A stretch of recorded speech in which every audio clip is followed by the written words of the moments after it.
है, मैं आपसे एक सवाल करना चाहता हूं कि आप मिलादुन नबी क्यों मनाते हैं? बोलिए भाई, क्यों मनाते हैं आप? इस वक्त दुनिया में 156 मुल्कों में जश्न ईद मिलादुन नबी मनाया जा रहा है। सुभान अल्लाह, सुभान अल्लाह। बहुत तहकीक के साथ हम बोल रहे हैं, ऐसा नहीं है कि बस मुंह में आया 156 बोल दिया। सबूत ये है कि खुद आज से तकरीबन 3-4 साल 5 साल के करीब होता आ रहा है कि हमने 3 डीवीडियाँ, उस वक्त डीवीडियों का दौर चलता था, अब आजकल तो इंटरनेट का दौर आ गया, डीवीडियाँ बंद हो गई। उस वक्त 3 डीवीडियाँ हमने सिर्फ इस ताल्लुक़ से निकाली थी, उसके अंदर हमने दुनिया के कहाँ किन किन ममालिक में, किन किन मुल्कों में जुलूस निकाले जाते हैं, नबी का मिलाद मनाया जाता है, उसको जमा किया था। तो कुल 156 कंट्री के जुलूस को हमने उसमें डाला था 3 डीवीडियो में। तो पूरी दुनिया में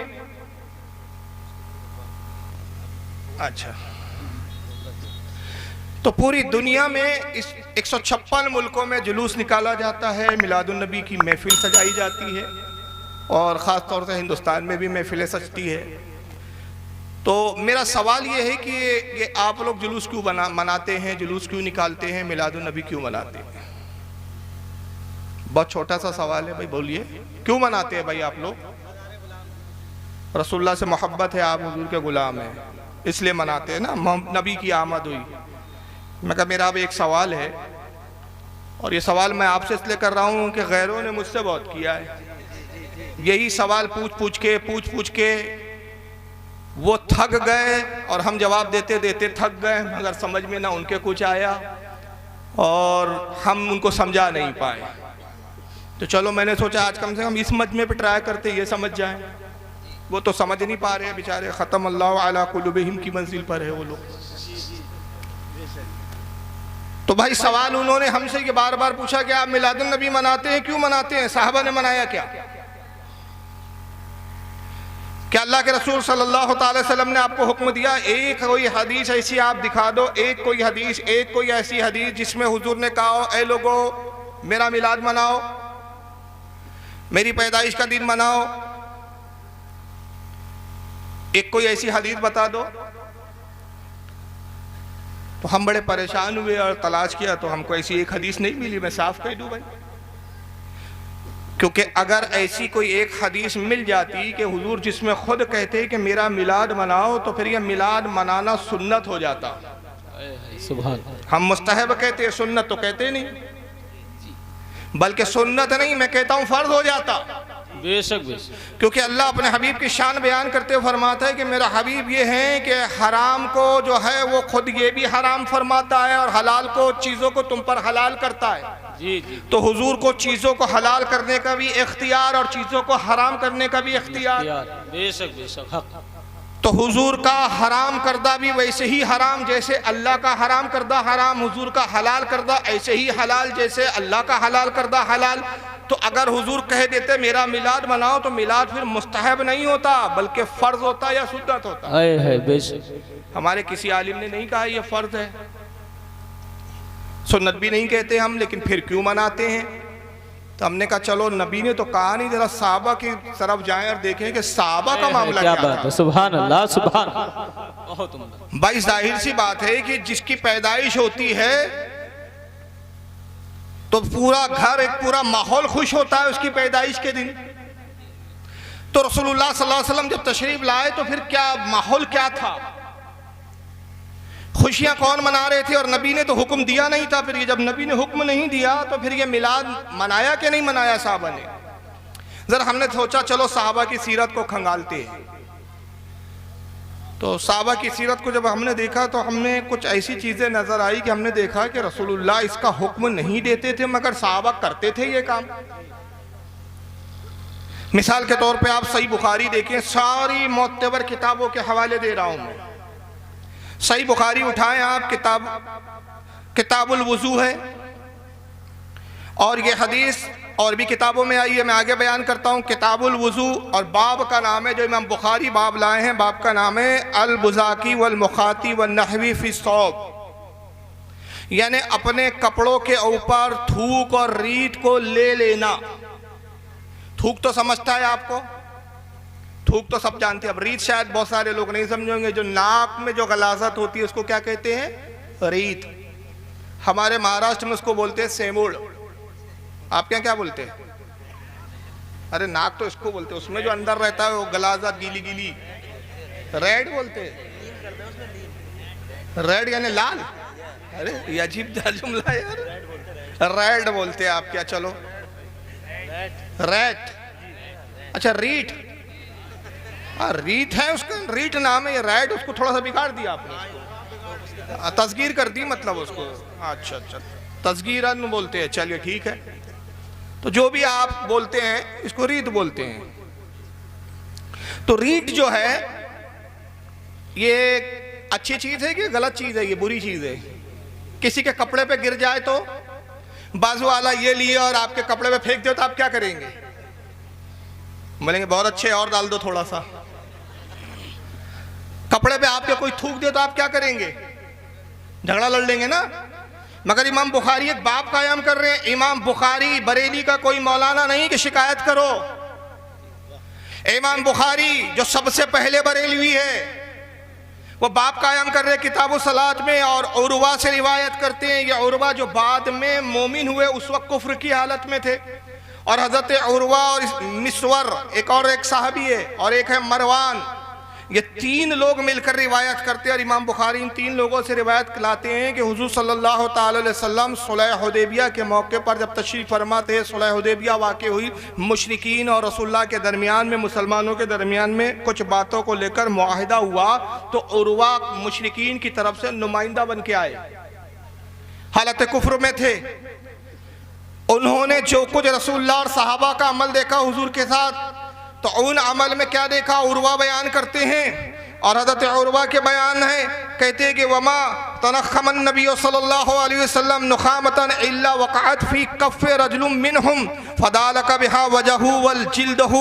कहते खुदा की कसम मैंने मोहम्मद सल्लल्लाहु अलैहि वसल्लम के सहाबा को देखा कि हुजूर से इतनी मोहब्बत करते थे, इतनी मोहब्बत करते थे कि नबी करीम सल्लल्लाहु अलैहि वसल्लम ने जब भी थूका अपने लवाब को निकाला, और जब भी अपने नाक से उस चीज़ को खारिज किया, ये लोग अपने कपड़ों पे ले लेते थे, अपने हाथों पे ले लेते और अपने चेहरों पर उसको मल लिया करते थे। कौन लिख रहा है? इमाम बुखारी कहते वजहू व जिल्दहू, यानी क्या करते थे? अपने जिस्म पर और अपने चेहरे पर मलते थे उस चीज को। और वो चीज ऐसी होती है जो नाक से निकलती है। अब्बा जान की भी बेटे के कपड़े पे लग जाए ना, बेटे के जिस्म पे लग जाए ना, तो वो बाप से को कुछ ना कुछ बोल देता है, कहता अब्बा जान जरा देख के तो किया करो ये चीज। मगर सहाबा इकराम की इश्क व मोहब्बत का आलम देखो। नबी पाक अपने दस्ते मुबारक से निकाल रहे हैं, धोखे से फेंका नहीं है हुजूर ने, कसदन निकाला है। अब निकाल के जब आप जमीन की तरफ उसको डाल रहे हैं, सहाबा जमीन पर उस चीज को, नाक की उस रीत को आने नहीं देते, बल्कि सहाबा इकराम अपने हथेलियों पर लेते, अपने चेहरे पर मलते और अपने हथे जो है जिस्म पे मलते हैं। मिलादुन नबी के बारे में सवाल करने वालों, तुम कहते हो कि नबी ने हुक्म दिया क्या? मैं बुखारी की हदीस पेश करके तुमसे सवाल करता हूँ, अगर सच्चे हो तो एक ऐसी हदीस दिखा दो, क्या नबी ने कहा कि जब मैं थूकूं तो जिस्म पे मल लेना, जब मैं नाक से निकालूं तो जिस्म और चेहरे पे मल लेना? एक हदीस हो तो दिखाओ। नहीं है ऐसी कोई हदीस। नबी ने कभी नहीं कहा कि देखो मैं अपना लुआब निकालूं तो उसको अपने हाथ हथेलियों पर लो, मैं अपने नाक से रीत निकालूं तो उसको अपने जिस्म पे मल लो। हुजूर ने नहीं कहा। फिर इसे मैं इस हदीस को इमाम अहमद इब्न हंबल भी लाए हैं अपनी मुस्नद के अंदर। हदीस नंबर है 18,928। इमाम इब्न हिब्बान भी अपनी सही में इस हदीस को लाए हैं, हदीस नंबर 4,872। और भी मुहद्दिसीन ने लिखा। तो पता चला कि सहाबा इकराम हर अमल के लिए रसूलुल्लाह की इजाज़त का इंतज़ार नहीं करते थे, बल्कि मोहब्बत का तकाजा था कि मोहब्बत में जो कुछ वो कर गुजरते वही खुद दलील बन जाता था। और इससे एक बात पता चली कि इजहार मोहब्बत के लिए दलील की हाजत नहीं है जी। इजहार मोहब्बत के लिए दलील की हाजत नहीं। इंसान अपने बच्चे से मोहब्बत करता है, बच्चा कहता है अब्बा जान चॉकलेट चाहिए, तो ऐसा नहीं होता कि वो मौलाना के पास आके दलील पूछे कि भाई मैं अपने बच्चे से मोहब्बत करता हूँ, आज बच्चे ने चॉकलेट मांगा है, कैबरिट की चॉकलेट मांगा है, मौलाना साहब जरा किताब खोल के बताइए, दलील दीजिए कि बच्चे को चॉकलेट दे सकते हैं कि नहीं। बेगम साहिबा ने मोहब्बत के इजहार के लिए शोहर साहब को बुलाया और रात के 2 बजे बुलाया, इशारों में बोल रहा हूँ। तो मैंने आज तक किसी वहाबी मौलवी को भी नहीं देखा कि उसने किताब खोली और कहा बेगम रुकिए, रात के 2 बजे बीवी के पास जाना जायज़ है या नहीं, पहले देख लूँ दलील। इजहार मोहब्बत के लिए दलील की ज़रूरत नहीं पड़ती। आइए एक और सहाबी का हवाला सुनते चले। इस हदीस को भी इमाम बुखारी लाए अपनी किताब तारिखुल कबीर के अंदर। इमाम बुखारी लिख रहे हैं, देख लें कितने बड़े बरेलवी थे ये। इमाम बुखारी तारिखुल कबीर जिल्द नंबर 4 सफ़ा नंबर 177 हदीस नंबर 2403 पर लाए और इस हदीस को इमाम हाकिम भी लाए अपनी अल मुस्तदरक में जिल्द नंबर 3 सफ़ा 589 हदीस नंबर 6181। इमाम तबरानी भी इस हदीस को लाए। अभी हदीस में आगे बयान कर रहा हूँ, पहले हवाले सुन ले कितनी किताबों में है ये हदीस इमाम तबरानी भी मौजमुल कबीर में लाए हैं, हदीस नंबर 6746। इमाम काजी एयाज अपनी किताब अशिफा में लाए हैं, जिल्द सफ़ा 56 के ऊपर। एक सहाबी रसूल है हज़रत अबू महज़रा। हज़रत अबू महज़रा के बारे में सहाबा इकराम कहते हैं कि भी जलील व क़द्र सहाबी है कि अबू महज़रा जब वुज़ू करते जी तो अपने इमामे को खोल के रख देते मसा करने के लिए, या गुस्ल करते और गुस्ल करके जब बाहर आते तो एक बालों की बीच में एक बहुत मोटी सी लड़ थी जिसको वो गूंद कर बांधा करते थे। वुज़ू के वक्त वो खुल जाती, नहाने के लिए उसको खोल देते, तो वो जब खोलते तो वो बालों की लट इतनी लंबी थी कि जो घुटने तक आती थी। कहाँ तक आते थे वो बाल? घुटने तक, इतने लंबे बाल थे वो। जबकि एक दूसरी जगह अल्लाह के रसूल की हदीस है, अल्लाह की लानत उस शख्स पर जो औरत की मुशाबहत करे, और अल्लाह की लानत उस औरत पर जो मर्द की मुशाबहत करे। मुझे बताइए ये लंबे बाल रखना ये औरत का फैशन है या मर्दों का फैशन है? औरत का है ना, औरत का। लेकिन ये मर्द होकर औरतों की तरह लंबे बाल रखते थे।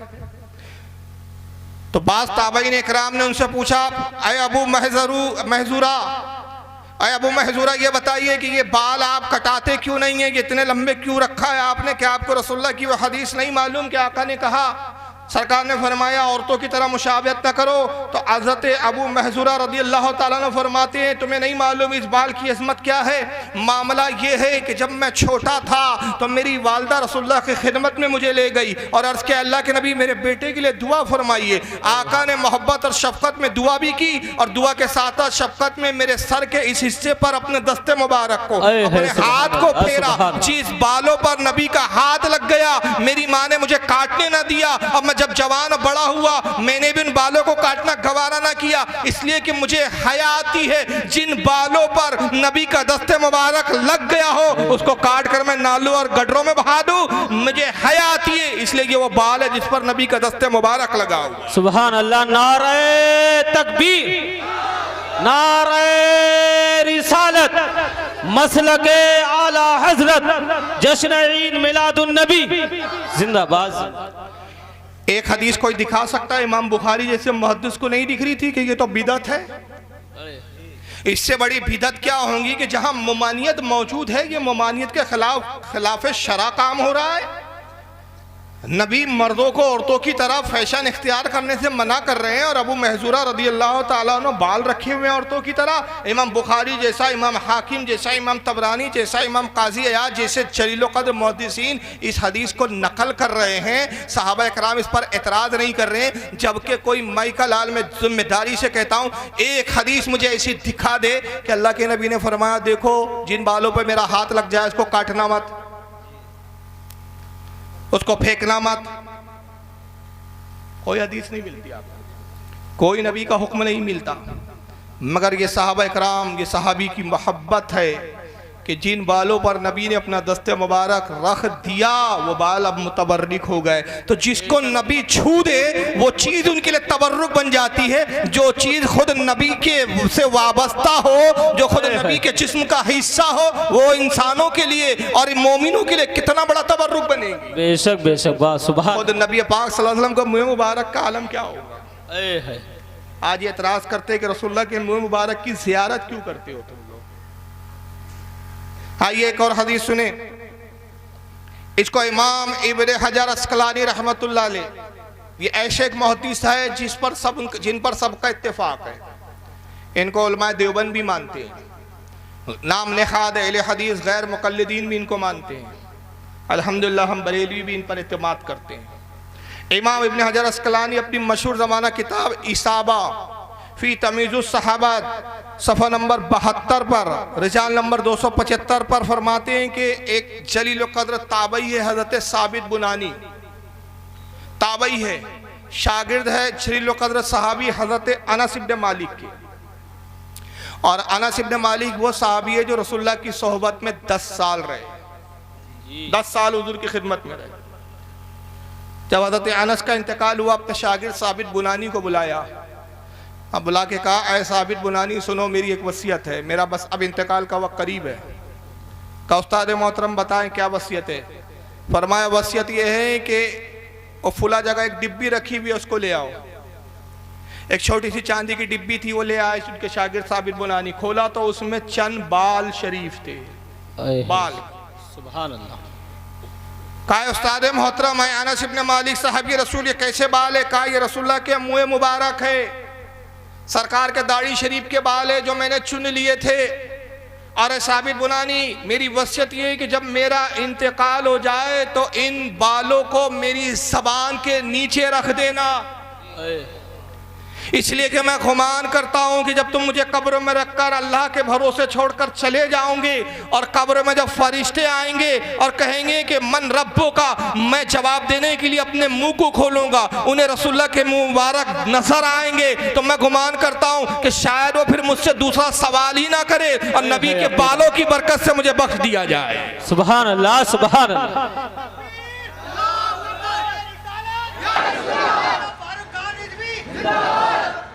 क्या कोई एक हदीस दिखा सकता है मुझे, कोई अहले हदीस कि नबी ने कहा मेरा बाल रखना सवाल लिए होंगे तुमसे? दिखाओ कोई एक ऐसी हदीस। तो कहो ना फिर सबसे बड़े बिदअती सहाबा इकराम थे। बोलो हिम्मत हो तो कहो कि सहाबा बेदलील मानते थे। फिर क्या वजह है कि मिलाद की दलील सुन्नियों से पूछते हो? वाह वाह वाह, सुभान अल्लाह। अरे मोहब्बत के इजहार के लिए दलील की जरूरत नहीं होती, ईमान की जरूरत हुआ है। सुभान अल्लाह, सुभान अल्लाह। नारे तकबीर, नारे रिसालत, मौलाना फारूक रजा साहिब क़िबला। और यही नहीं, यही साबित बुनानी की एक और हदीस सुन ले, इसको इमाम बुखारी अपनी किताब अल अदबुल मुफरद में लाए हैं। साहब इमाम बुखारी के हवाले हैं, बेचारों ने उन्होंने खुद बेइश्क़ मोहब्बत पढ़ते हैं बुखारी, बेइश्क़ मोहम्मद पढ़ते हैं ये बुखारी, आता है बुखारी, इनको बुखारी नहीं आती। इमाम बुखारी अपनी किताब अल अदबुल मुफरद के अंदर इस हदीस को लाए हैं, बा तकबीलिल यद, हाथों को चूमने का बयान। बड़े एतराज करते हैं बरेलवी लोग अपने मौलानों के हाथ बहुत चूमते, चूमने चाटने वाली जमात, चुम्मा चाटी करने वाली जमात, कबर पुजवा, कबर को चुमा, कबर पुजवा। अबे तू तो सऊदिया पुजवा है, तू तो नजदी पुजवा है। हम तो अल्लाह के वलियों को चूमते हैं, उनकी तुरबत अतहर को चूमते हैं। हमारी सादत है, ये तेरी बदनसीबी है कि अपने आकाओं को चूमता है ताकि ज़कात खैरात सदकात कुछ मिल जाए तुझे। हम वलियों को चूमते हैं ताकि हमारी आखिरत कामयाब हो जाए, और तू अपने नजदी आकाओं को चूमता है ताकि तेरी दुनिया कामयाब हो जाए। तू दुनिया की फिक्र कर, हम आखिरत की फिक्र करते हैं। बेशक बेशक, हक में हम में बड़ा फर्क है। इमाम बुखारी बाब कायम कर रहे, बाब। और बाब क्या होता है मैं आपको बताऊं, मुहद्दिस का अपना अकीदा होता है। बेशक बेशक, बाब हदीस नहीं होती। मुहद्दिस का जो अकीदा होता है उसको बाब की शक्ल में नकल करता है, फिर अपने अकीदे की तायीद में हदीस लाता है, तो बाब अकीदा है। तो इमाम बुखारी कह रहे हैं, ऐ सुन्नियों को कबर पुजवा कहने वालों, ऐ सुन्नियों को चूमा चाटी करने वालों, सबसे पहला कबर चूमने वाला और चूमने चाटने वाला मैं बुखारी हूं। और अगर यही बिदअत है तो मेरी बुखारी पढ़ना बंद कर दो। किताब ले ली, साहिब किताब की बातों को नहीं मानते तुम, अजीब कौम हो तुम। और हदीस नंबर कितनी है? 974। और आप लोगों के लिए खुशखबरी बता दूं, वहाबियों के लिए, देवबंदियों के लिए, सुन्नियों के लिए नहीं है खुशखबरी। आप कहोगे कौन सी खुशखबरी? खुशखबरी है कि मैं कल भी रुका हुआ हूँ, तो जिसको जो सवाल करना है मेरी क़यामगाह पर आए। और मेरे मेज़बान जो जनाब कासिम साहब है, अल्लाह ताला उनको जन्नत नसीब फरमाए, उनके घर में रिस्क में कारोबार अता फरमाए, तरक्की अता फरमाए। बड़ी मोहब्बत उनकी मैसर आ रही है मुझे। उनसे भी मेरी गुजारिश है कि जब भी कोई बदअकीदा आए और कहे फारूक रज़वी से मिलना, बिला झिझक मेरे पास ले आए। हमारा काम ही है समझाना। इमाम बुखारी रहमतुल्लाह अलैह हदीस नंबर 974 के तहत ये अल अदबुल मुफरद में लाते हैं। हज़रत साबित बुनानी की हदीस नकल करते हैं, काला साबितुन ले अनस रदियल्लाहु अन्हु। हज़रत साबित के बारे में कहते हैं कि हज़रत साबित ने अनस इब्न मालिक से पूछा, अपने उस्ताद से पूछा, अमसत्तन नबी सल्लल्लाहु अलैहि वसल्लम बेयदीक, ऐ मेरे उस्ताद मोहतरम, क्या ऐसा हुआ कभी आप हुजूर की सोबत में रहे, आपका हाथ रसूलुल्लाह के जिस्म के किसी हिस्से से मस हो गया हो? क्या आपके हाथ ने हुजूर के जिस्म को कभी छुआ? क्या आपका हाथ नबी के हाथ से लगा? क्या आपका दस्ते मुबारक, आपका हाथ हुजूर के दस्ते मुबारक को मस हुआ? ऐसा कभी हुआ? काला नाम। हज़रत अनस ने कहा हाँ हुआ है। मैं तो हुजूर का सहाबी था, हुजूर की खिदमत में रहता था। बारहा ऐसा हुआ कि मेरा जिस्म हुजूर के जिस्म से मस हुआ, मेरा हाथ रसूलुल्लाह के दस्ते मुबारक से लगा। फ़क़ब्बलहा, जैसे ही साबित बुनानी ने ये सुना, हज़रत अनस के हाथ को चूम लिया। है सुभान अल्लाह, सुभान। तो हमने कहा कि इन्होंने रसूल के हाथ को तो नहीं चूमा, अनस के हाथ को चूमा। और हज़रत अनस के हाथ को क्यों चूमा? उस्ताद होने की हैसियत से नहीं चूमा, बुजुर्ग होने की हैसियत से नहीं चूमा। इसलिए चूमा कि इस हाथ को रसूल अल्लाह के दस्ते मुबारक से निस्बत हो गई है। तो पता चला ताबई और सहाबी वो थे जो निस्बतों को देखा करते थे, दलीलों को नहीं देखा करते। है सुभान अल्लाह, सुभान अल्लाह। बहुत। और हम भी निस्बतों को देखते हैं। जिंदाबाद। दलीलें तो बहुत है हमारे पास मिलाद की, और इसलिए दलीलें हैं कि एक दो नहीं, हर ज़माने में मिलादुन नबी पर इमामों ने बड़ी बड़ी किताबें लिखी है। बेशक दलीलों की अंबार है। मगर मैं उन ये जाहिलों को समझाना चाहता हूँ कि जो बात बात में दलील भी मांगते, किससे? अव्वाम से मांगते, मौलाना से नहीं मांगते। जी जी। इनकी अक्ल का यह हाल है कि इनको जब बुखार आ जाता है तो इंजीनियर के पास जाते हैं, कहते इलाज कर दो। और जब मकान बनाना होता है तो डॉक्टर के पास जाते हैं कि मकान का नक्शा बना दो। अजीब उल्टी अकल है इनकी। अरे भाई, जिस फील्ड का जो माहिर है उससे पूछना, भाई मिलाद बनाना कहाँ है, पूछ किससे रहा है? अव्वाम से पूछता है। अब एक बात मौलाना से पूछ, कारोबार कैसा चल रहा है, मंदी का दौर है, क्या हालत है, ये अव्वाम से पूछ।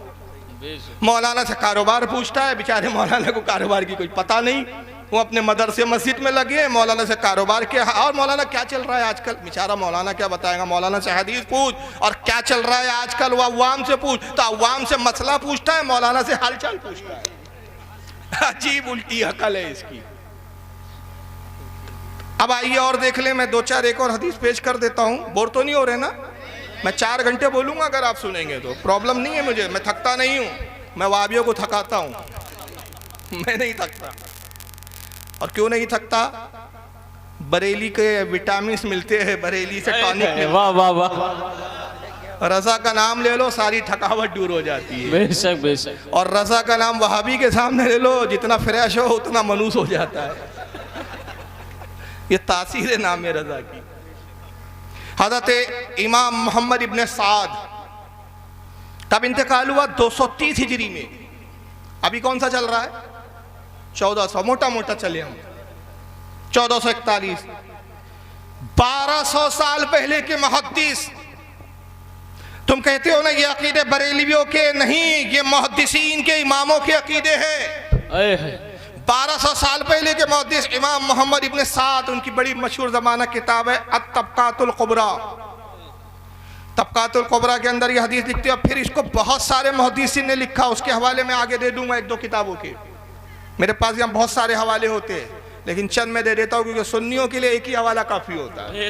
वो तो वहाबियों पे बोझ लाता हूँ मैं, ये ले, ये भी संभाल, ये भी संभाल, ये भी संभाल। देखता हूँ कितनों का इनकार करता है तू। जितनों का इनकार करेगा, तेरी पोल खुलेंगी, पता चलेगा तेरा अकीदा वो है जो 1400 साल में किसी का नहीं है। तूने 1400 साल के सबका इनकार कर दिया, तो तू नया है। इसलिए मैं इतने हवाले देता हूँ, वरना सुन्नियों के लिए तो एक ही हवाला काफ़ी होता है। हज़रत इब्राहिम बिन अब्दुर्रहमान बिन अल-कारी, इनसे इमाम इब्न साद रिवायत करते हैं और वो अपना खुद का एक देखा हुआ अमल, एक देखा हुआ वाक़या बयान करते हैं। और बारहा का ये वाक़या, ये ताबई जलील क़द्र हज़रत इब्राहिम बिन अब्दुर्रहमान बिन अल-कारी, वो क्या बयान करते हैं, कहते अन्नहु नज़रा इला इब्न उमर वदआ यदहु अला मक़दिन नबी सल्लल्लाहु अलैहि वसल्लम मिनल मिंबर सुम्मा वदआ अला वजही। कहते हैं कि मैंने बारहा कई बार अब्दुल्ला इब्न उमर, सहाबी रसूल अब्दुल्ला इब्न उमर, फारूक आज़म खलीफा दुअम के सहाबजादे और रसूलुल्लाह के जलील क़द्र सहाबी, कहते मैंने उनको अक्सर देखा कि जब वो आते मस्जिद नबवी के अंदर तो रसूलुल्लाह सल्लल्लाहु अलैहि वसल्लम की कब्र पर हाजिर होते। बड़ी तवील हदीस है। और फिर आखिरी हिस्सा बयान करते हैं कि हुजूर की ज़ियारत के बाद अन्नहु नज़रा, कि मैंने ये भी देखा, इला इब्न उमर, कि मैंने हज़रत अब्दुल्ला इब्न उमर को देखा कि फिर हुजूर के मिंबर के पास आते, वदआ यदहु अला मक़दिन नबी सल्लल्लाहु अलैहि वसल्लम मिनल मिंबर, तो मिंबर पर जहां नबी तशरीफ रखते थे उस मिंबर पे अपने हाथों को फैलाते थे, सुम्मा वदहा, अपने हाथों को फेरते थे, अला वजही, और फिर उसके बाद अपने उस हाथ को अपने चेहरों पर, बदन पर मलना शुरू कर देते। सुभान अल्लाह, सुभान अल्लाह। नारे तकबीर, नारे रिसालत, मसलके आला हजरत मौलाना फारूक रज़वी साहिब क़िबला। क्यों अपने चेहरे पर उस हाथों को मलते हैं, क्यों उस मिंबर पे हाथ फेर रहे हैं? कह दो ना ये मिंबर पुजवा है। कबर चूमा तो कबर पुजवा हो गया, इन्होंने मिंबर चूमा तो मिंबर पुजवा नहीं हुए। और क्यों चूम रहे हैं, वजह बताई खुद ताबई ने कि उनके चूमने की वजह कि वो जगह जिस पर नबी बैठे, कुछ देर बैठे, अब नबी की वहां जिस्म मुबारक तो मौजूद नहीं है, तो जहां नबी कुछ देर बैठ जाए सहाबी के नजदीक वो जगह चूमने के लायक है। तो जहां नबी हमा वक्त मौजूद हो वो कब्र मुबारक कितने चूमने के लायक हो। सुभान अल्लाह, सुभान अल्लाह। क्या रसूलुल्लाह की एक हदीस दिखा सकता है कोई अहले हदीस? फिर वही बात घूम कर आई।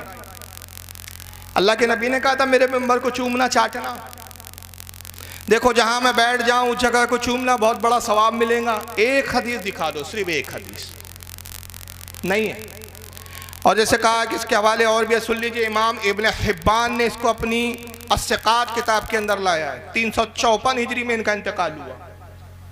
ये सब कई सौ साल पहले के मुहद्दिसीन है। जिल्द नंबर 4 सफ़ा 11 अस्सिक़ात उनकी किताब। इमाम काजी अयाद लाए हैं इसको अशिफा अपनी किताब जिल्द नंबर 2 सफ़ा 97 पे इनका इंतकाल 544 हिजरी में हुआ। और आखिर में एक बात सुन ले, दो बातें बस पे फिर मैं असल मौजू पर आ जाऊँगा। इमाम मालिक रदी अल्लाह तआला अन्हु का अमल क्या था? इमाम मालिक रदी अल्लाह तआला अन्हु ये मसलक के भी इमाम हैं। और बता दूँ ये ऐसे पहले वाहिद मुहद्दिस है जिन्होंने हदीस की सबसे पहली किताब बाज़ाब्ता लिखी। मुअत्ता इमाम मालिक पहले मुहद्दिस है। या दूसरे लफ्ज़ों में कह दूँ कि हदीसों को किताबी शक्ल में लिखने का दस्तूर और रिवाज हज़रत इमाम मालिक ने सबसे पहले कायम किया। कितने बड़े मुहद्दिस होंगे। मदीने में नंगे पैर चलते थे, चप्पल और जूता नहीं पहनते थे, सवारी पे सवार नहीं होते थे। लोगों ने पूछा इमाम मालिक, लोग हंसते हैं आप पर कि इतना बड़ा वक्त का इमाम नंगे पैर चलता है। ज़रा सोचो आप, आपकी बस्ती में कोई मौलाना नंगे पैर घूमे तो आप बोलेंगे क्या हो गया यार, मौलाना को पागल हो गए, सटिया गए, पैर में जूता चप्पल ही नहीं है। फिर अगर आप मौलाना को कहें मौलाना साहब आइए मेरी गाड़ी पे बैठ जाइए, होंडा पे बैठ जाइए, मेरी बाइक पे बैठ जाइए, मौलाना नहीं नहीं नहीं मैं आपकी बाइक पे नहीं बैठूंगा भाई, मैं पैदल ही चलूंगा। आप कहेंगे अजीब मौलाना है, गाड़ी पे भी नहीं बैठता, बोलोगे ना, पागल डिक्लेयर कर दोगे ना। लोगों का वही हाल हुआ। इमाम मालिक आप इतने बड़े वक्त के इमाम, ये क्या मामला है, नंगे पैर चलते हैं, जूता चप्पल कुछ नहीं पहनते, सवारी पे सवार नहीं होते। आपने फरमाया खामोश, तुम क्या जानो मदीने का एहतराम, ये वो सरजमीन है जहां मेरे आका के कदमे मुबारक लगे हैं। मुझे हया आती है कि उस जगह को मैं जूतों और चप्पलों से रोन डालूं। सुभान अल्लाह। ये मोहब्बत थी ना। क्या दलील है उनके पास, इमाम मालिक के पास? क्या इमाम मालिक ने कोई हदीस सुनाई कि लोगों, अल्लाह के रसूल की हदीस है कि हुजूर ने कहा मदीने में नंगे पैर घूमना, अगर तुम्हारा पैर उस जगह पड़ गया कि जिस ज़मीन पर मेरा भी कदम लगा था, तो तुम बहुत बड़े गुनाहगार, बहुत बड़े पापी हो जाओगे। एक हदीस थी कोई, इमाम मालिक के पास हदीस नहीं है, ये मोहब्बत है। पता चला इशारे मोहब्बत के लिए दलील की ज़रूरत नहीं, ईमान की ज़रूरत है। सुन्नियों के बाद चूंकि ईमान है इसलिए इज़हार मोहब्बत करते हैं, जिनके बाद ईमान ही नहीं वो इन्हीं में लगे रहते हैं, दलील कहाँ है। और फिर इमाम मालिक का अदब देखो साहब, इन्होंने तो बकौल वहाबियों के बिदत में इंतहा कर दी, इनसे बड़ा बिदती नहीं होगा फिर तो कोई, मगर मजबूरी में इनको भी इमाम मालिक कहना पड़ता है।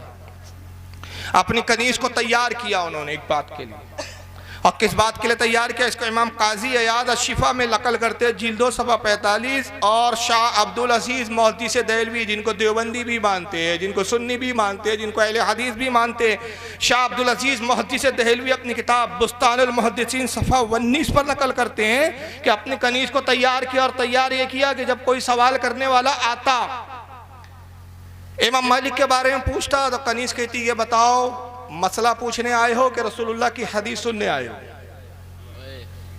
कहने वाला कहता है कि मसला पूछना है।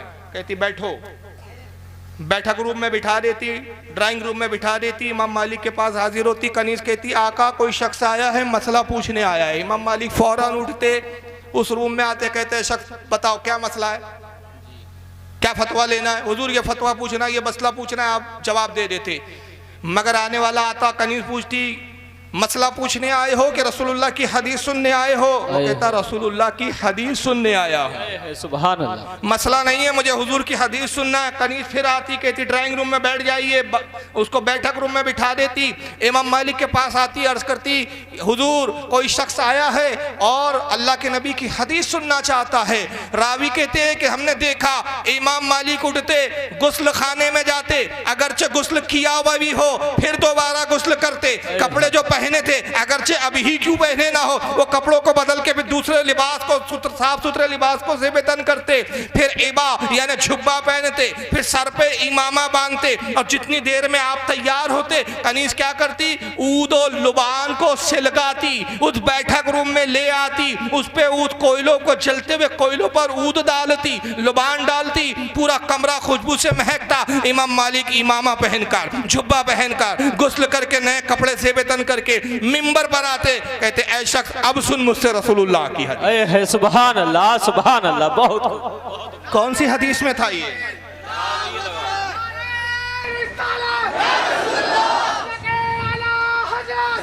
अंदाजा लगाएं जो नबी की हदीस सुनाने में इतनी मोहब्बत और अदब का इज़हार करे, वो नबी की कितने अदब करते होंगे, नबी से कितनी मोहब्बत करते होंगे। मगर क्या कोई अहले हदीस एक ऐसी हदीस दिखा सकता है? मैं चैलेंज करता हूँ कि इमाम मालिक के पास ही कोई एक ऐसी हदीस हो, क्या इमाम मालिक सुनो अल्लाह के नबी की हदीस आई हो कि अल्लाह के नबी ने कहा सुनो जब मेरी हदीस बयान करना तो गुस्ल करना, कपड़े बदलना, इमामा जरूर पहनना, इमामा ना हो सर पर तो हदीस मत बयान करना।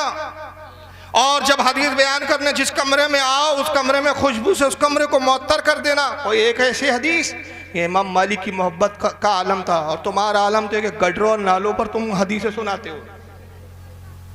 खड़े हो गए, आओ आओ भाइयों, आओ आओ आओ आओ, जमात बनाओ, चलो। कहीं भी फसाइल आमाल लिया, खड़े हो गए, ये तुम्हारा हाल है। और यही नहीं, अब आइए एक सबसे बड़े बिदती इमाम के बारे में बता रहा हूँ। हुक्म लगाना है तो इनको बिदती बोलो, बरेलियों को बिदती बहुत बोल दिया तुमने। कुछ पढ़ो अंधो, ना बिनाओ कुछ पढ़ो, उसके बाद मुंह खोलो।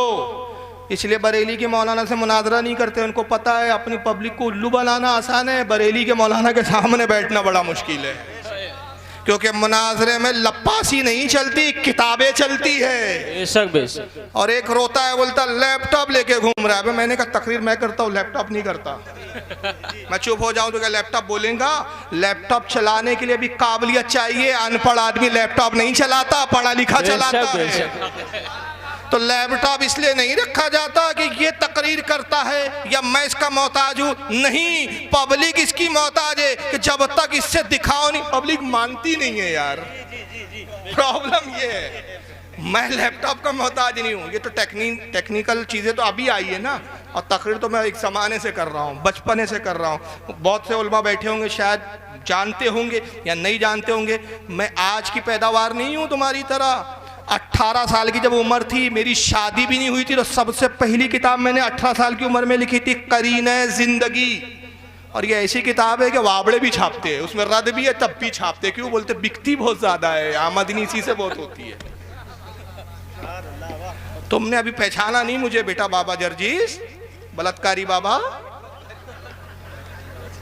वो आप नहीं समझोगे मैं लैपटॉप को लेके उसका नाम क्यों ले रहा हूँ। एक तकरीर में उसने दलील का जवाब नहीं, लैपटॉप बाबा का मैं क्या जवाब दूँ, वो लैपटॉप लेके घूमता है। अरे जाहिल के बच्चे, मैं जबान से कहूँ ये एक दलील ठीक है, कुछ को यकीन होगा कुछ को नहीं होगा, और लैपटॉप से दिखा दूँ तो यकीन बढ़ा के कम हुआ। तो मैं तो बड़ी चीज कर रहा हूँ, तू उल्टा, यानी जो ऐब है उसको हुनर बना लिया और जो हुनर है उसको ऐब बना लिया तूने। तू झूठे किस्से सुनाता है, झूठे हवाले देता है, और तेरी औकात नहीं कि तू हमारे सामने बैठ के बात कर ले।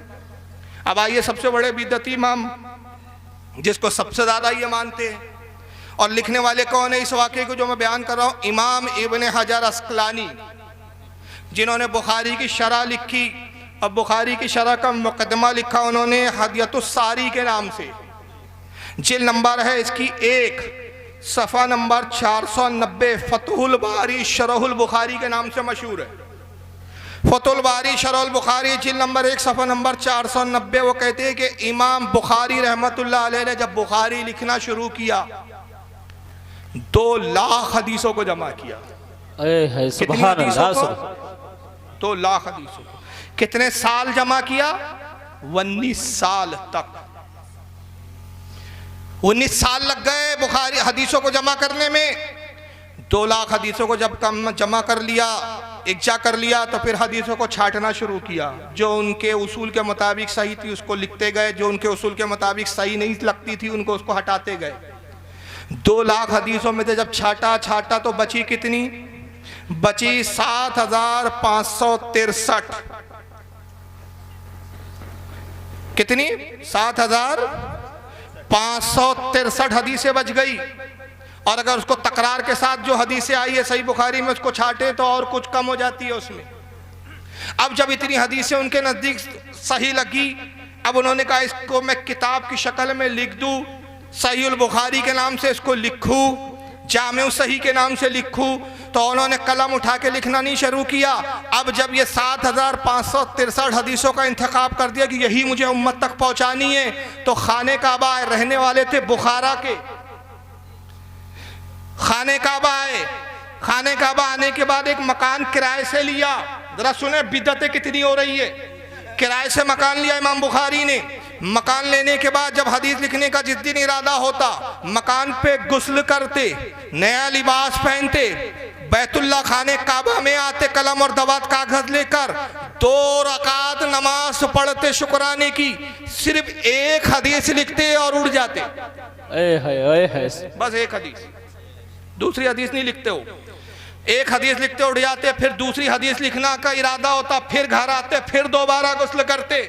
भाई वुजू टूटा नहीं है, गुस्ल खत्म हुआ नहीं है, कोई एहतलाम नहीं हो गया है, किसी से मुबाशरत नहीं की है, पाको साफ है, वुजू भी बरकरार है, मगर मोहब्बत और इसका आलम देखो। दूसरी हदीस लिखना है तो नया वो गुस्ल, नया कपड़ा, नया लिबास, फिर दोबारा नमाज, फिर आते रूम पर, फिर नहाते हैं, फिर लिबास बदलते हैं, फिर खाने काबा में आते, फिर 2 रकात नमाज पढ़ते, फिर एक हदीस लिखते हैं। यानी 7,563 की हदीसों को लिखने के लिए 15,126 रकातें नमाज पढ़ी।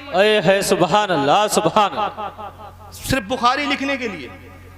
और 7,563 मरतबा गुस्ल किया, 7,563 मरतबा लिबास बदला। जरा इमाम बुखारी से पूछा, इमाम बुखारी बताइए रसूलुल्लाह की एक हदीस भी तो आपने बुखारी में ऐसी नहीं लिखी कि अल्लाह के नबी ने कहा खबरदार खबरदार जब मेरी हदीस लिखना तो गुस्ल करना।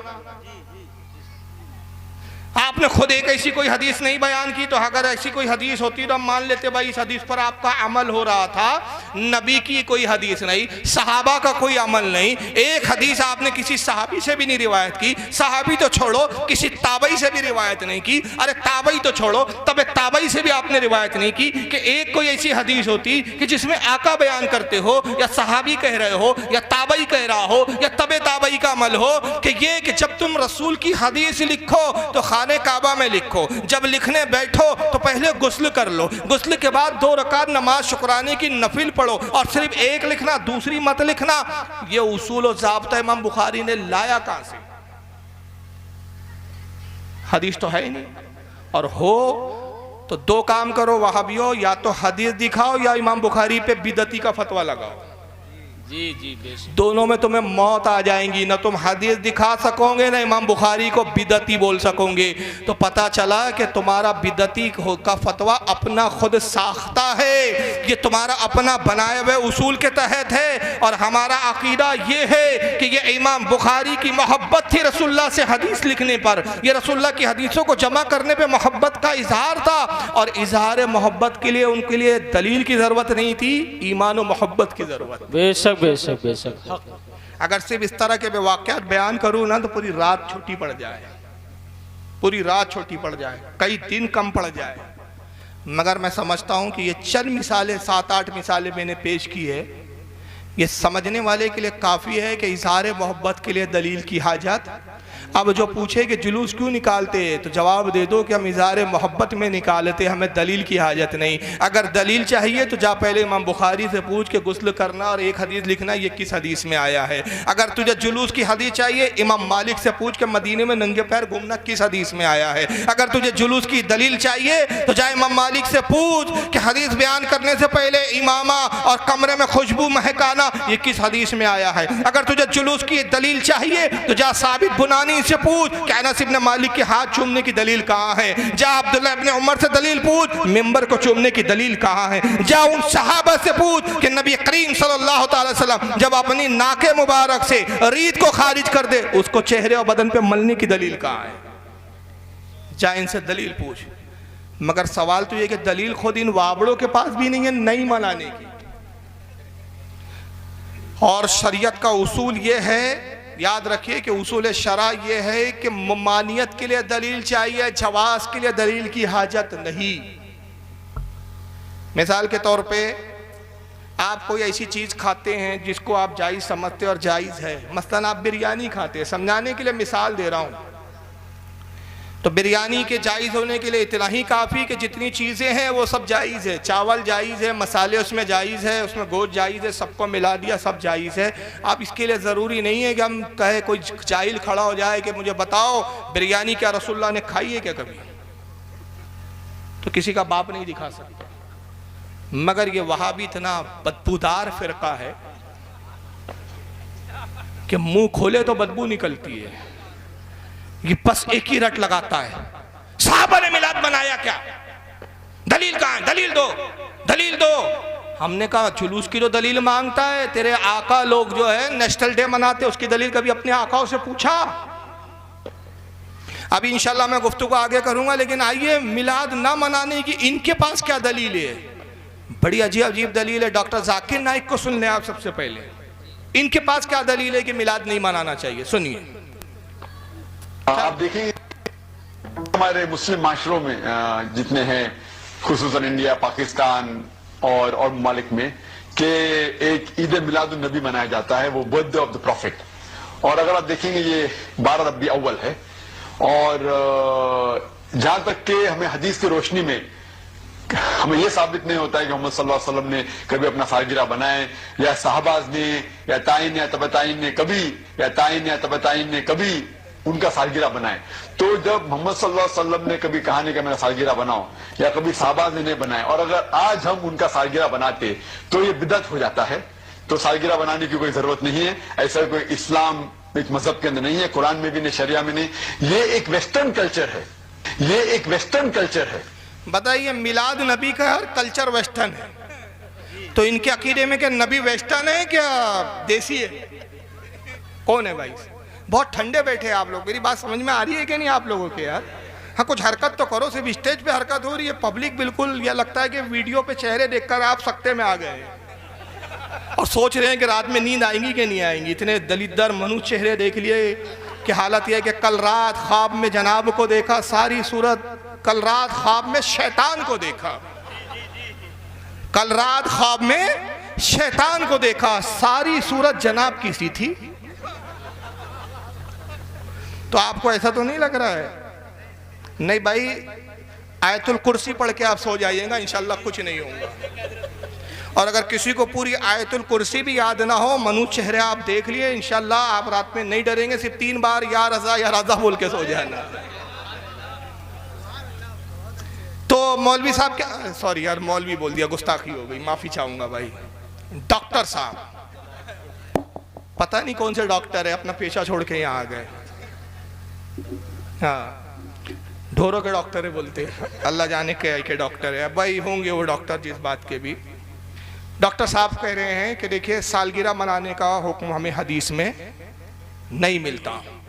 दलील, उसको साहबा ने नहीं मनाया, ताइन ने और तबे ताइन ने नहीं मनाया। ये ताइन और तबे ताइन हमें आज तक समझ में नहीं आया ये किस बला का नाम है। ये इस्लामिक स्कॉलर है इनका, जिसको ताबईन और तबे ताबईन बोलना नहीं आता। जो ताबईन और तबे ताबईन नहीं बोल सकता वो इनके यहाँ का इस्लामी स्कॉलर है। और एक तकरीर में जर्जीज बोलता है मेरा रद्द करते हुए कि डॉक्टर जाकिर नाइक इतने बड़े अल्लामा है कि वो मुद्दे तो फारूक जैसे 10 पैदा हो जाए। अबे मैंने कहा एक फारूक आ जाए तेरे जैसे 10 शैतान भाग जाए। और मेरा पेशाब तो इतना अच्छा समझता हूं मैं कि कोई मुझसे कहे ना जाकिर नाइक पर कर दो, मैं कहूँ नहीं, मेरा पेशाब और ज्यादा नापाक हो जाएगा। माना कि पेशाब नापाक है लेकिन इतना भी नहीं है, जाकिर नाइक पे करूंगा तो और ज्यादा हो जाएगा। तो ये है इनके इस्लामिक स्कॉलर जिसको ताबईन और तबे ताबईन बोलना नहीं आता। कहता ताइन ने नहीं मनाया, तबे ताइन ने नहीं मनाया, ताइन ने नहीं मनाया। हाँ सही बात है, ताइन और तबे ताइन ने कभी मनाया ही नहीं, ताबईन ने मनाया। बेशक बात भी सही है। अच्छा फिर क्यों नहीं मनाना? तो दूसरी दलील यह है कि वेस्टर्न कल्चर है, यानी ये उसूल है, हदीस नहीं है इनके पास। पूरी जमाते देवबंदी, पूरी जमाते अहले हदीस को चैलेंज है, खुदा की कसम सिर्फ एक ऐसी हदीस जिस दिन तुम दिखा दोगे, एक हदीस सिर्फ तुम जिस दिन ऐसी दिखा दोगे कि जिसमें ये हो कि रसूलुल्लाह ने हुक्म दिया खबरदार खबरदार मेरा मिलाद ना मनाना वरना बिदअती बन जाओगे, मेरे मिलाद का जिक्र भी नहीं करना वरना मुशरिक हो जाओगे। जिस दिन ऐसी कोई एक हदीस दिखा दोगे, खुदा की कसम हम मिलाद मनाना बंद कर देंगे। बेशक बेशक हदीस दिखा दो। जिस काम से नबी ने नहीं रोका, तू कौन रोकता है? तू नबी है कि शरीयत बना रहा है? तू कौन है? अब चलो भाई वेस्टर्न कल्चर था इसलिए जायज नहीं, तो जाकिर नाइक को ही देख लेते एक बार, जरा देख लीजिए आप। Welcome on stage the articulate analyst Dr. Zakir Naik.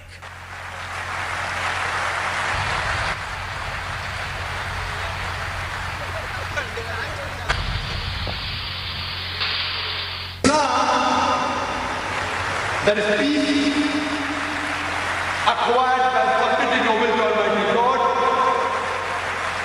is the only solution for the whole of humanity. And worship the Creator. Alhamdulillah. Wassalatu wassalam. जैसा कि मैंने अर्ज किया, ख़वातीन और हज़रात, हमारी ये आज की आखिरी नशिस्त है।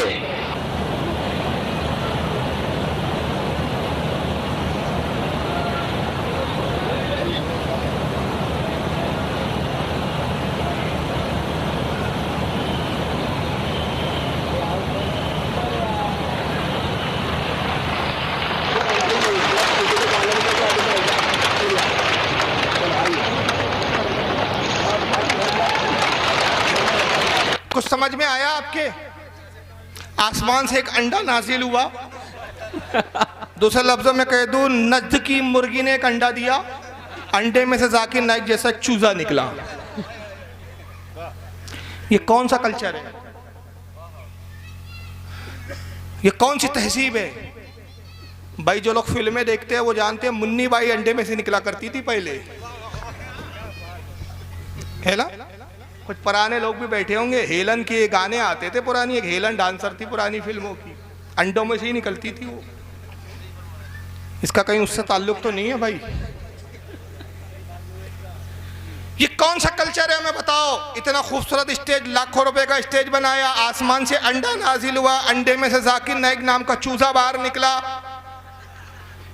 ये तकरीर दीनी है, तकरीब दीनी है, बकौल तुम्हारे इस्लाम की तबलीग के लिए तुमने ये स्टेज सजाया है। स्टेज के इस्लाम की तबलीग के लिए ये अंडों में से निकलना, आसमानों से अंडों को उतारना, ये लाइटों के साथ मुन्नी बाई की तरह आना, ये कौन सा कल्चर है? ये वेस्टर्न कल्चर है, हॉलीवुड कल्चर है, बॉलीवुड कल्चर है, कौन सा कल्चर है? हमें भी बताओ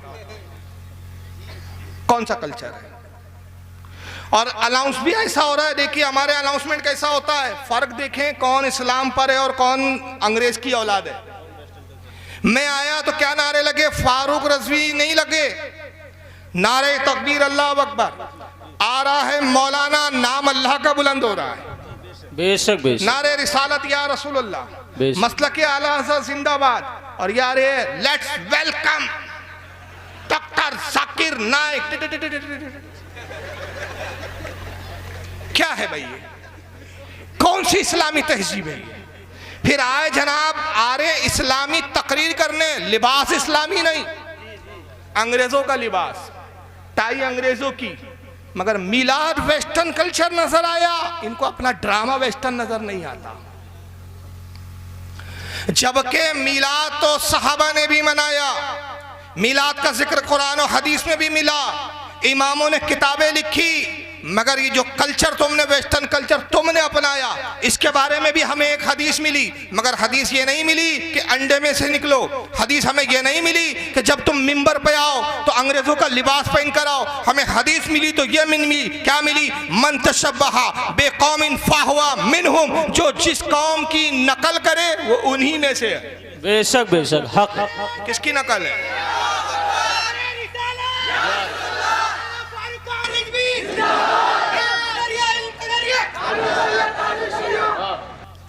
कौन सा कल्चर है भाई ये? हमें भी तो बताओ। मगर वहाबी ने सिर्फ सवाल करना सीखा है, क्योंकि इसकी पैदाइश खुद एक सवालिया निशान है, खुद इसकी पैदाइश एक सवालिया निशान है। पूरी जिंदगी सिर्फ सुन्नियों से सवाल पूछता है, ये करते हो दलील कहाँ है, ये करते हो दलील कहाँ है। अबे खबीर तू भी तो कभी जवाब दे कि तुम ये करते हो, इसकी दलील कहाँ है?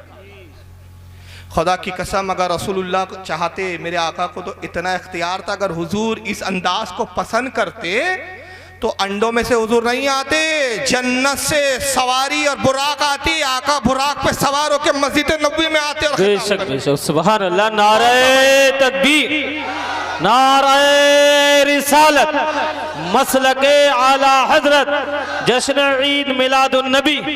कौन सा भाई था आका के लिए, मगर आका ने सादगी को इख्तियार किया। बेशक। और दूसरा देखिए, जब हमारे उलमा आते हैं तो हम अल्लाह का नाम बुलंद करते हैं, रसूल की रिसालत का इज़हार करते हैं। जब ये नाजिल हुआ, ये बला उतरी तो तालियां बज रही थी। ये कौन सा कल्चर है? वो भी जानते रहे हिजड़ा आ गया है इसको यही चीज पसंद है, जिसको जो पसंद है वही दो इसको। ये है डॉक्टर जाकिर नाइक। एक साहब को और सुन लो, मर चुके हैं, इनका नाम है डॉक्टर इसरार अहमद। इनको भी मिला से कितनी चीड़े, ये चिढ़ते चिढ़ते हम मर गए। आला हज़रत ने कहा ना, मिटते हैं मिट जाएंगे आदा तेरे, न मिटा है न मिटेगा कभी चर्चा तेरा। मर गए, वजूद खत्म हो गए। जरा सुनिए इनकी जज्बात और गुस्से का। मिलादुन नबी एक नई ईद हो गई है, क्या इसका हुक्म दिया मोहम्मद रसूलुल्लाह ने? यफ़अलूना मा ला युमरून, वो अपनी ही इजाद करना रिवायात है, अपनी ही इजाद करना बिदआत है, अपनी ही इजाद करना रसूमात है, उन पर लगे हुए हैं और दावे करते हैं अल्लाह से मोहब्बत, रसूल के इश्क के, जबकि उनके अमल में न अल्लाह की इताअत है न रसूल का इत्तिबा है। अब जब ऐसी सूरत पैदा हो जाए तो क्या करें? फमन जाहदहुम बियदिही फहुवा मोमिनुन, तो जो मुसलमान भी उनके खिलाफ जिहाद करेगा अपने हाथ से, अपनी ताकत से, वो मोमिन होगा। वमन जाहदहु बिलिसानिही फहुव मोमिनुन, और जो उनके खिलाफ जिहाद करेगा अपनी जबान से वो भी मोमिन होगा। वही 3 दर्जे। वमन जाहदहुम बिक़ल्बिही फहुव मोमिनुन, दिल से नफरत रखकर जो जिहाद करेगा बिलक़ल्ब वो भी मोमिन होगा। फमा वरा ज़ालिका मिनल ईमान हब्बतु खरदल, इसके बाद तो ईमान राई के दाने के बराबर भी नहीं है। कितनी नफरत है देखा आपने। नबी एक नई जुमले सुने, ईद मिलादुन नबी एक नई ईद हो गई है। ईद पुरानी है, तुम नए हो भाई। मिलादुन नबी क्या है, जरा लफ्ज सुने। मिलाद मौलूद से बना है। मौलूद यानी पैदा होना, पैदाइश, बच्चे का पैदा होना। मिलादुन नबी उसी से बना है। मिलादुन नबी यानी नबी की पैदाइश का दिन या नबी की पैदाइश का जिक्र। तो नबी आज पैदा हुए कि पहले हुए? अरे बोलो भाई, 14 साल पहले हो गए ना। तो मिलादुन नबी पहले हुई या नहीं होगी? ये नई ईद कहां से हो गई? फिर कहते कि अल्लाह के रसूल ने इसका हुक्म दिया। एक एक जुमले पे जरा पोस्टमार्टम करते चलेंगे कि अल्लाह के रसूल ने हुक्म दिया।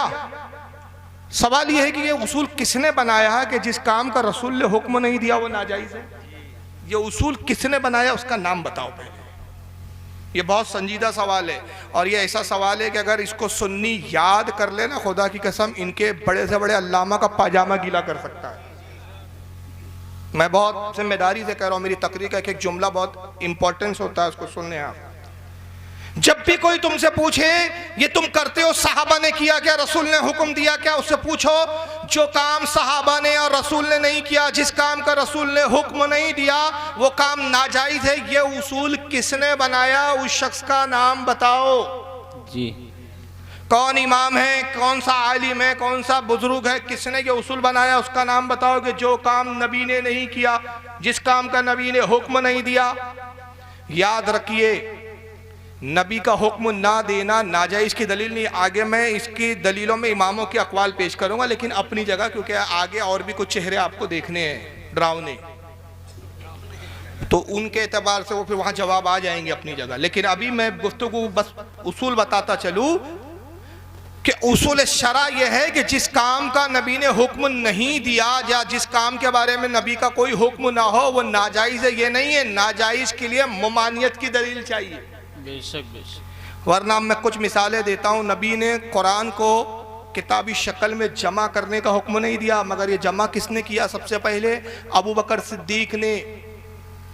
और एक ज़माने तक वो कशमकश का शिकार रहे। हज़रत उमर कहते रहे कुरान को जमा कर दीजिए, कुरान को जमा कर दीजिए, इसके हाफिज़ इंतकाल कर रहे हैं, शहीद हो रहे हैं, जंगों में जाते हैं, जिहादों में शहीद हो रहे हैं। ऐसा ना हो कि जितने हाफिज़ कुरान ख़त्म हो जाए उम्मत तक कुरान फिर पहुँचेगा नहीं, कुरान ख़त्म होगा। तो हज़रत अबू बकर यही कहते रहे, सही बुखारी में मौजूद है, मैं वो काम कैसे करूँ जिस काम को रसूल ने किया नहीं। वही कशमकश थी कि नबी ने हुक्म दिया नहीं, मगर साहबा ने जब इसरार किया और बताया कि भाई नबी ने नहीं बोला, नबी ने किया नहीं, इसका मतलब अबू बकर ये थोड़ी है कि वो नाजायज़ है। तो अबू बकर फिर मान गए और जमा किया।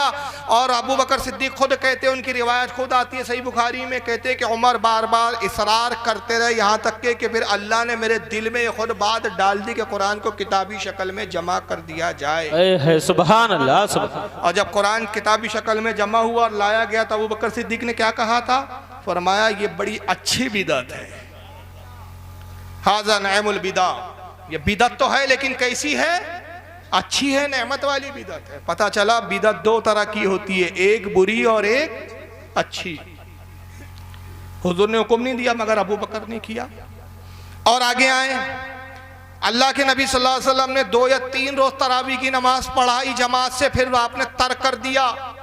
एक हदीस कहीं नहीं मिलेंगी आपको, मैं चैलेंज करता हूँ, कोई एक हदीस माइकल आल दिखा दे कि हुजूर ने कहा लोगों मेरे बाद तुम तरावी की जमात कायम कर लेना। नहीं, बल्कि उसके बरक्स हुजूर क्या कहते हैं, जब साहबा ने कहा अल्लाह के नबी हमें जमात से तरावी की नमाज पढ़ाएं, आपने फरमाया 2 दिन मैंने पढ़ाई या 3 दिन पढ़ाई, मुझे अंदेशा है कि अगर मैं फिर पढ़ाऊँ तो कहीं ये तुम पर फर्ज ना हो जाए और तुम इसको फिर अदा करने में कोताही करोगे तो तुम बहुत बड़े गुनाह का इर्तिकाब करोगे, बड़े गुनाहगार हो जाओगे। किसने तरावी की जमात कायम की? बोलो भाई। हज़रत उमर फारूक ने, हुजूर के विसाल के तकरीबन 2.5 साल 3 साल के बाद। हज़रत उमर को ये उसूल नहीं मालूम था कि अल्लाह के नबी ने तो हुक्म नहीं दिया, मैं वो काम क्यों करूं? और फिर तरावी की जमात कायम ही नहीं की, बल्कि उसको वाजिब करार दे दिया साहब। भाई वाजिब कैसे हो गई? आइए तीसरी दलील सुने। उस्मान गनी के ज़माने में एक अजान का इजाफा हुआ। खुतबे से पहले की अजान हुजूर के ज़माने में नहीं होती थी, या वो सॉरी खुतबे से वो पहली वाली अजान होती थी। कौन सी? जुमे के दिन सिर्फ खुतबे के पहले एक अजान होती थी। उससे पहली एक अजान है वो उस्मान गनी ने शुरू किया। क्या उस्मान गनी को नहीं मालूम था कि रसूलुल्लाह ने इसका हुक्म नहीं दिया? मगर उन्होंने देखा कि लोग फैल गए हैं, मदीना बढ़ चुका था उनके ज़माने का। बहुत से वो लोग हैं कि जिनको पहली अजान से इत्तला नहीं होती, तो एक और अजान बढ़ा दो ताकि जिनको इत्तला नहीं हुई, जो अपने कारोबार में मसरूफ़ है, दूसरी अजान सुनने के बाद कम से कम जुमा पढ़ने आ जाए। दूसरी अजान का इजाफा किया। अमीर माविया ने अपने ज़माने में मस्जिद नबवी में महराब तामीर किया। रसूल के ज़माने में महराब नहीं था। महराब की रस्म किसने निकाली मालूम है आपको?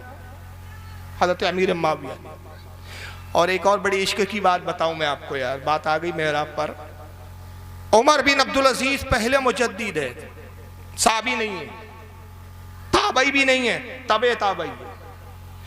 हजरत उमर बिन अब्दुल अजीज रदी अल्लाह ताला अन्हु ने अपने ज़माने में या हज्जाज के ज़माने में मस्जिद नबवी की तामीर की और खूबड़ी खूबसूरत बनाया। तो उन्होंने मेहराब को क्या किया? मेहराब को कुछ आगे बढ़ा दिया। मतलब मैं समझा पा रहा हूं कि नहीं समझ? आप समझ रहे हैं ना बात? क्या किया? मेहराब पीछे थी, उसको क्या कर दिया? आगे बढ़ा दिया। क्यों आगे बढ़ाया? पूछा गया है कि अब्दुल अजीज आपने वो काम क्यों किया जो साहबा ने नहीं किया? हुजूर के ज़माने में जो मुसल्ला था वो पीछे चला गया और आपके ज़माने में मुसल्ला आगे आ गया। उन्होंने कहा तुम नहीं समझोगे, ये मोहब्बत की बात है। वो सहाबा थे जो नबी के मुसल्ले पे खड़े होते थे। आज वैसे लोग नहीं सहाबा की तरह कि नबी की जगह खड़े हो। मैंने मुसल्ला इसलिए आगे कर दिया कि जहां नबी के कदम थे अब हमारे इमाम के वहां सर हो। कहाँ है अब सर? इमाम का जहां नबी के